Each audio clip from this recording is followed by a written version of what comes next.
Mga senior, pakinggan ninyo ito. Isang napakahalagang anunsyo ang dapat ninyong malaman ngayon. Sa darating na Oktubre, 5 ipamimigay na ang 4 at PHP 5 pensyon payout para sa lahat ng kwalipikadong senior citizens sa ilalim ng mga programa ng SSS, GSIS at iba pang ahensya ng gobyerno. Huwag ninyong palalampasin ang pagkakataong ito dahil ito ang isa sa pinakamalaking tulong pinansyal na inilabas ngayong taon para sa ating mga nakatanda. Marami na ang naghintay ng ganitong benepisyo at sa wakas narito na ang araw na pinakahihintay ng lahat. Ang araw na ito ay simbolo ng pag-asa, ginhawa at pagkilala sa lahat ng sakripisyo ng ating mga matatanda na naglingkod sa bayan sa mahabang panahon. Ayon sa pinakahuling pahayag mula sa mga opisyal ng SS at GSIS, layunin ng 14.4 na ra at 50 piso payout na ito na tulungan ang lahat ng senior pensioners na makasabay sa tumataas na halaga ng mga bilihin, gamot at iba pangunahing pangangailangan. Maraming lolo at lola sa bansa ang umaasa lamang sa kanilang buwanang pensyon para mabuhay. Kaya ang dagdag na halagang ito ay malaking ginhawa.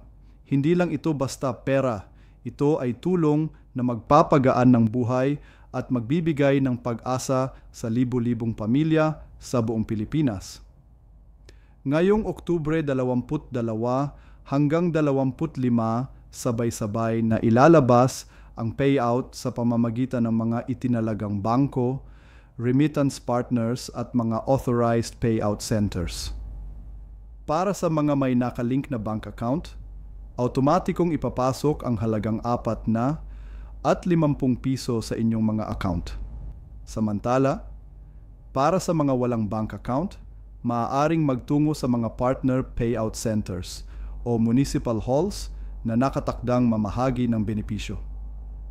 Ipaalala rin na kailangang magdala ng valid ID at mga dokumentong nagpapatunay na ikaw ay aktibong pensioner ng SSS o GSIS. Kung hindi ka makakapunta, maaari kang magpadala ng authorized representative basta may authorization letter at valid IDs ng parehong panig. Mahalaga ring alalahanin na hindi ito loan o pautang. Hindi kailangang bayaran o may kaltas. Ito ay libreng tulong mula sa pondo ng gobyerno bilang pagkilala sa inyong kontribusyon sa lipunan. Ilang dekada kayong nagtrabaho, nagbayad ng kontribusyon at nagtaguyod ng pamilya. Kaya ito ay para sa inyo. Ang ling at 5 piso ay hindi lang numero. Ito ay simbolo ng pasasalamat ng pamahalaan sa lahat ng inyong nagawa. Huwag din kayong maniniwala sa mga nagpapanggap na tagobyerno o nag-aalok ng fasting kapalit ng bayad. Walang dapat bayaran para makuha ang benepisyong ito. Kung may magtanong ng pera o personal na impormasyon agad, ipagbigay alam sa opisyal na tanggapan ng SSS o GSIS na marami ng mga senior citizens ang nagbahagi ng kanilang kwento kung paano nakatulong sa kanila ang mga nakaraang payout. May mga lolo na ginamit ang tulong para pambili ng maintenance medicine. May mga lola na ipinambili ng pagkain at gamit sa bahay. At mayroon ding mga ginamit ito para makatulong sa pag-aaral ng mga apo. Sa bawat halagang natatanggap, may kasamang ngiti, kaginhawaan at pakiramdam na hindi sila nakalimutan ng lipunan. Kaya ang ato payout ngayong Oktubre ay hindi lamang tulong pinansyal, kundi pag-asa na may malasakit pa rin ang gobyerno sa kanilang kabuhayan. Adol sa ilang opisyal ito ay bahagi ng mas malaking hakbang upang mapalawak ang Universal Pension Program sa bansa. Tinitingnan ng pamahalaan ang posibilidad na gawing regular o taang benepisyo ang ganitong uri ng tulong upang masiguro na may tuloy-tuloy na suporta sa mga senior citizens. Ang proyektong ito ay isa sa mga prioridad sa ilalim ng Social Protection Framework ng bansa na layuning masiguro na walang matatandang Pilipino ang magugutom o maiiwan sa panahon ng krisis. Kaya ngayon, habang papalapit ang Oktubre 22, siguraduhin na updated ang inyong mga records. Marami sa mga senior citizens ang hindi agad nakakatanggap dahil may kulang o mali sa kanilang impormasyon. Magtungo na agad sa pinakamalapit na SSS o GSIS branch para magpa-update ng detalye kung kinakailangan. I-double check ang spelling ng inyong pangalan, birth date, contact number at bank account number. Tandaan, mas maayos ang inyong record, mas mabilis ninyong matatanggap ang benepisyo. Para sa mga senior na nakatira sa malalayong lugar, ipinaabot ng gobyerno na may mga mobile payout centers na ilalagay sa mga probinsya upang masigurong walang maiiwan. Mayroon ding mga team mula sa DSWD na tulong sa pagproseso ng mga benepisyo sa mga senior na bedridden o may sakit. Ang lahat ng ito ay bahagi ng layuning masigurong ang bawat kwalipikadong senior ay makakatanggap ng kanilang tulong kahit nasaan man sila sa bansa. Kung ikaw ay nagtatanong kung sino ang mga kwalipikadong makatanggap ng 144, apat na at PHP payout, ito ay para sa lahat ng rehistradong SSS at GSIS pensioners na aktibong nakakatanggap ng regular na pensyon sa loob ng huling 6 na buwan. Kasama rin dito ang mga retirado, survivor at disability pensioners. Gayunpaman, kung ikaw ay may pending verification o may kakulangan sa dokumento, maaaring ma-delay ang paglabas ng iyong payout. Kaya siguraduhin na kumpleto ang iyong mga papeles bago ang itinakdang petsa. Mahalaga ring tandaan na ang halagang 45 na at ay maaaring mag-iba depende sa rehiyon ayon sa cost of living adjustment ng bawat lugar. Halimbawa, may ilang senior sa Metro Manila na makatatanggap ng buong 14.50 piso. Habang ang iba sa mga probinsya ay maaaring bahagyang mas mababa. Ito ay dahil sa mga regional allocation guidelines ng pamahalaan. Subalit kahit may kaunting pagkakaiba, lahat ng kwalipikadong senior ay makatanggap ng pantay na tulong at benepisyo. Marami na ring nagtatanong kung kailan makukuha ng mga late registrants ang kanilang payout. Ayon sa mga opisyal, kung makapag-update o makapagpasa ng kulang na dokumento bago ang Oktubre 22, maaari pa rin silang maisama sa susunod na batch ng payout bago matapos ang buwan. Kaya huwag mawalan ng pag-asa kung sakaling hindi ka mapasama agad sa unang schedule. Ang mahalaga ay naayos mo na ang iyong record upang masiguro ang pagpasok ng benepisyo. Napakaganda rin isipin na habang dumarami ang mga tulong tulad nito, dumarami rin ang mga kwento ng kabutihan sa ating mga komunidad. May mga senior citizens na pagkatapos matanggap ang kanilang benepisyo ay tumutulong sa mga kapitbahay na mas nangangailangan.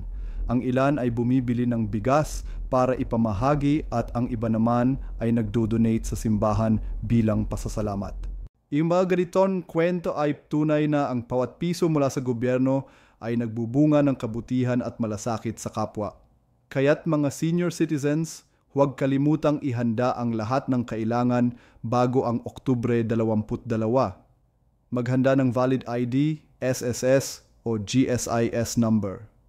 At kung maaari, ay kopya ng inyong pension voucher. Iwasan ang huling minutong pag-aayos upang hindi na maantala ang inyong pagtanggap ng benepisyo. Kung may kakilala kang hindi marunong gumamit ng cellphone o internet, tulungan mo siyang makakuha ng impormasyon. Sa ganitong paraan, walang maiiwan at lahat ay makikinabang. Ngayong panahon ng tulong at pagkalinga, ipinaalala ng pamahalaan na ang benepisyong ito ay hindi lamang para sa personal na kapakanan, kundi para rin sa kapakanan ng buong pamilya. Ang bawat halagang matatanggap ng senior citizen ay nakatutulong sa buong sambahayan. Ito ay bumabalik sa lokal na ekonomiya, sa mga tindahan, sa mga botika at sa mga simpleng pang-araw-araw na pangangailangan. Kaya't sa bawat pagbigay ng tulong, may kasamang pag-ikot ng biyaya sa buong bansa.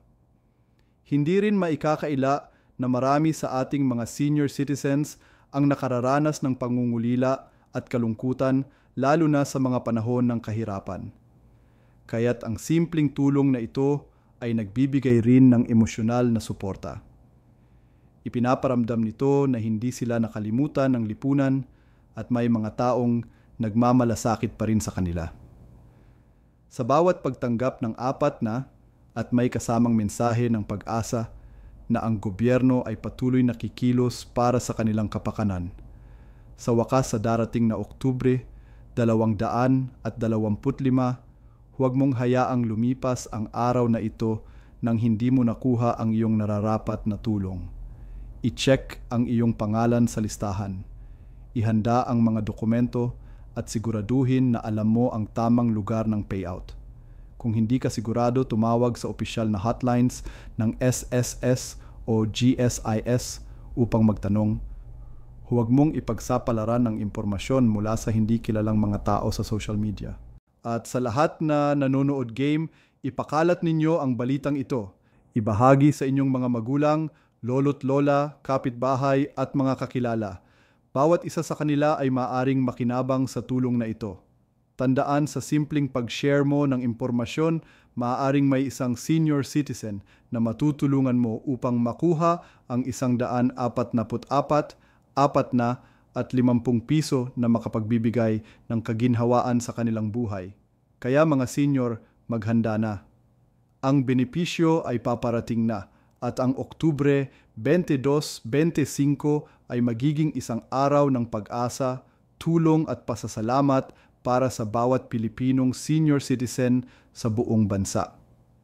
Kaya mga senior citizens, habang papalapit ang Oktubre 22 hanggang 25 panahon na para talagang paghandaan ang araw ng inyong pinakahihintay na pensyon payout. Ang ling at 50 piso ay hindi lamang isang numero sa papel. Ito ay resulta ng inyong mahabang taon ng pagsusumikap at dedikasyon.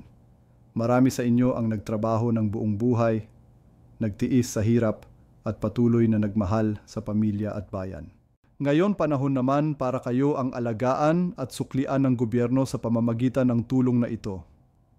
Marami sa ating mga senior ang nagsabing gagamitin nila ang halagang ito para bumili ng gamot, magpa-check up, mag-ayos ng kanilang tahanan o simpleng makapaglaan ng kaunting halaga para sa kanilang mga apo. Ang bawat sentimo ay may saysay at bawat piso ay magbibigay ng kaginhawaan sa bawat tahanan. Isipin mo na lang kung gaano kalaking ginhawa ang madarama ng isang lola na araw-araw ay iniisip kung saan kukuha ng pambiling gamot sa Alta Prison o ng isang lolo na gustong makatulong kahit papaano sa pamilya. Ang lingo 4 na rap ay maaaring magbago ng kanilang linggo, buwan o maging ng buong taon. Kaya't huwag mo talagang palalampasin ang araw na ito. Kung ikaw ay nasa lungsod man o probinsya, siguraduhing alam mo kung saan at kailan ang iyong payout. Ang mga lokal na pamahalaan ay maglalabas ng mga anunsyo sa radyo, telebisyon at social media upang ipaalam ang schedule at mga lugar ng distribusyon. Makinig at sumunod sa mga opisyal na abiso upang maiwasan ang abala. Higit pa ran, ang programang ito ay isang paalala na patuloy ang gobyerno sa paghahanap ng mga paraan upang maibsan ang kahirapan ng mga senior citizens. May mga plano na rin para sa mga karagdagang tulong tulad ng senior grocery discount expansion, free medical checkups at monthly subsidies para sa mga may kapansanan o walang kamag-anak. Bagamt nasa proseso pa ang ilan sa mga programang ito, malinaw na ang 14.4 na ato payout ay simula pa lamang ng mas malawak na proyekto para sa mga matatanda sa bansa. Marami rin ang nagpahayag ng pasasalamat sa mga ahensya na patuloy na nagsusumikap upang maihatid ang tulong sa mga lugar na mahirap marating. May mga volunteer teams na mag-ikot sa mga liblib na barangay upang tiyakin na makakarating ang tulong kahit sa mga senior na hindi makalakad o may sakit. Mayroon ding hotline at mobile assistance na maaaring tawagan kung sakaling may problema sa pag-claim ng payout. Lahat ng ito ay ginagawa upang walang maiwan at bawat senior citizen ay makadama ng pagmamalasakit mula sa pamahalaan. Ngunit paalala rin sa lahat ng senyor at kanilang pamilya, mag-ingat sa mga manloloko. May mga grupo na nagsasamantala sa ganitong mga pagkakataon. Tandaan, ang tunay na proseso ay libre. Wala kayong kailangang bayaran para makuha ang inyong 144 na at 50 piso. Walang processing fee, walang donation at walang express lane na may bayad. Kung may makilala kayong nag-aalok ng mabilisang paglabas ng benepisyo, kapalit ng pera, agad itong i-report sa mga awtoridad. Ang tanging paraan lamang upang makuha ang inyong payout ay sa mga opisyal na itinakdang paraan ng SSS, GSIS at DSWD. Kaya ngayong nalalapit na ang araw ng Oktubre 2025, ipakalat ninyo ang magandang balitang ito. Ipaabot sa inyong mga kapitbahay, mga kakilala at sa inyong komunidad. Ang impormasyon ay napakahalaga lalo na sa mga senior citizens na hindi palaging nakatutok sa balita o social media. Tulungan natin silang malaman ang kanilang karapatan at benepisyo. Sa ganitong paraan, walang senior na maiiwan at lahat ay makikinabang. Sa bawat senior na nanonood ngayon, tandaan ninyo, kayo ang dahilan kung bakit narito ang bansa. Kayo ang pundasyon ng bawat tahanan, bawat komunidad at bawat pangarap. Ang tulong na ito ay maliit na paraan upang maibalik ang inyong kabutihan sa lipunan. Kaya tanggapin ninyo ito ng buong puso at gamitin sa mga bagay na magpapasaya sa inyo at sa inyong pamilya. Ang Oktubre 22 ay hindi lang basta petsa. Ito ay araw ng karangalan, pasasalamat at pagmamahal para sa mga Pilipinong senior citizens. And bago raw matapos ang video na ito, isang paalala sa lahat ng nanonood, huwag kalimutang i-like ang video na ito, mag-subscribe sa ating channel at i-click ang notification bell para palagi kang updated sa mga bagong balita tungkol sa SSS, GSIS, DSWD at iba pang tulong mula sa gobyerno.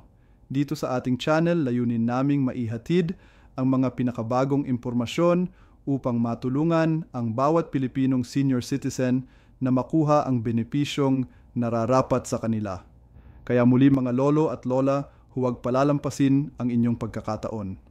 Ang 0004 na RA at PHP 50 pension payout ay ilalabas na ngayong Oktubre 22-25. Siguraduhing handa ka kumpleto ang iyong dokumento at huwag kalimutang ipagdasal na maging maayos at ligtas ang proseso. Ito na ang inyong sandali, ang araw ng biyaya at pag-asa para sa lahat ng Pilipinong senior citizens. M.